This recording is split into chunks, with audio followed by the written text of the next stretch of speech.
All right, this is after I guess I started at 11 o'clock and I started at 11:30 and it's 5 o'clock right now. And I worked pretty much nonstop.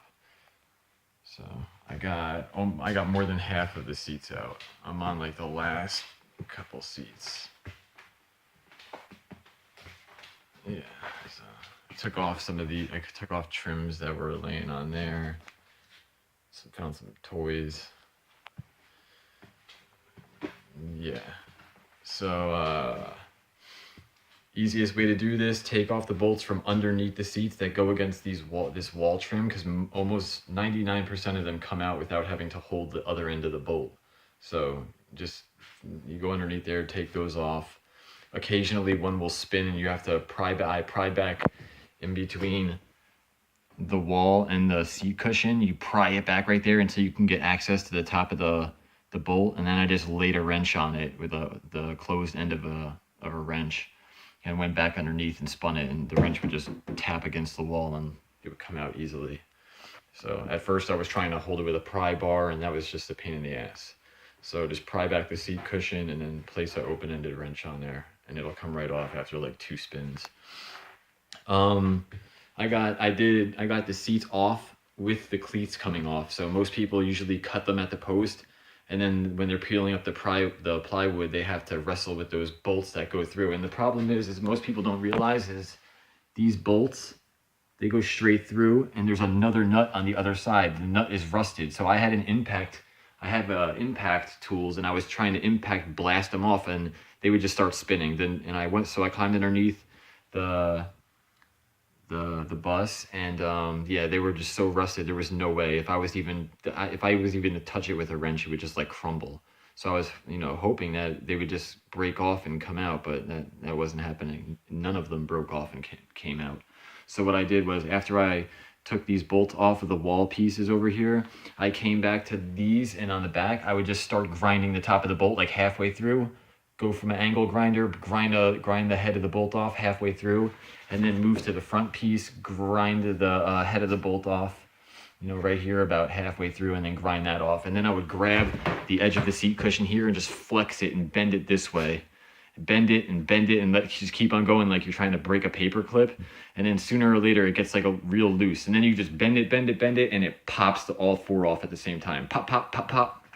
And then the whole cleat comes off and everything.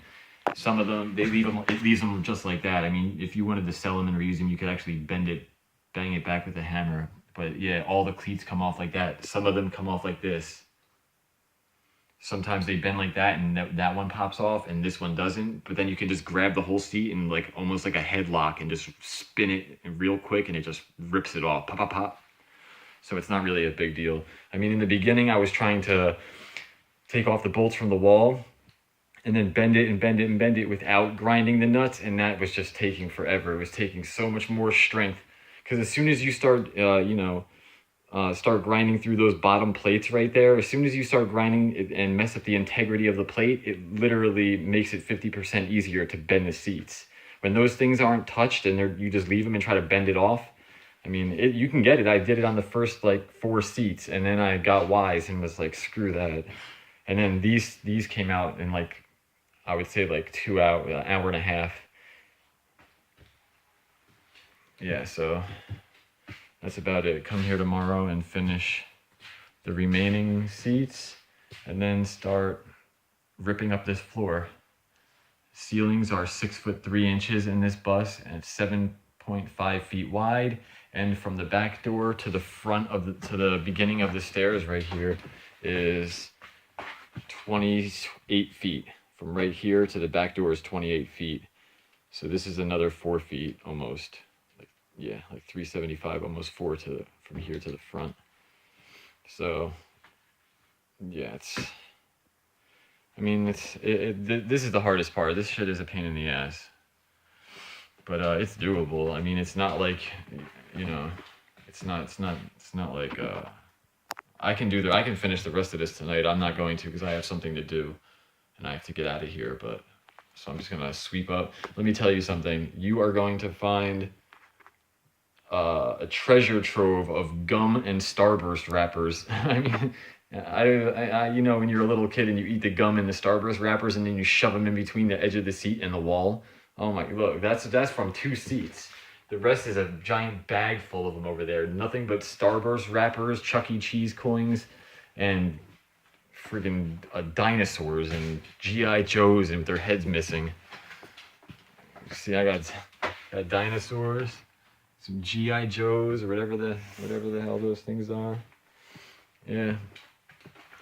I realized that I'm missing the key to this. If you have a Bluebird bus, that key is, you need that key. I mean, luckily it's in there, but if that was missing, you couldn't actually even start the bus with that key. It sounds kind of stupid, but this is a safety feature, because when that key is used to lock this hatch. So you take out that key, you stick it in this hole and turn it, and then you can't open it. But when that key is removed, you can't start the bus, because then the fire exit is locked. So it's like a warning, so you don't like drive away and have the fire exit locked and then the kids get burned to death on the bus. So when you buy a bus, make sure it's inserted in there and you get the key. If you don't get the key, at least make sure it's inserted, because it will cause you problems. Because up here, you have a, right there, it's a child safety thing, and it works. So, I mean, see it says armed, that'll be lit up red or green or one of those, the on and the armed buttons.